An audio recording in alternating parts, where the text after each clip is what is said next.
Welcome to our channel. If you want to set up Android Auto in car, follow these step-by-step instructions to ensure everything is properly set up and working smoothly. Step 1. Open the relevant app or website on your device. Make sure you are logged in with your account credentials and have a stable internet connection. Step 2. Navigate to the settings or account menu. This is usually found in the top right corner of the screen or in the main menu section. Step 3. Look for the option related to the task you want to complete. This might be labeled as Preferences, Account Settings, or Device Management depending on the platform. Step 4. Follow the on-screen prompts carefully. Read each instruction and make sure you understand what is being asked before proceeding to the next step.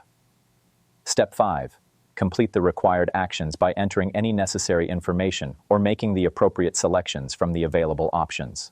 Step 6. Confirm your changes by clicking the Save, Apply, or Confirm button. Some platforms may require you to verify your action through email or text message. Step 7. Test the changes to ensure everything is working as expected. If you encounter any issues, you may need to restart the app or device. Step 8. Check for any confirmation messages or emails that verify the process was completed successfully. Keep these for your records in case you need them later. Don't forget to like this video and subscribe to our channel.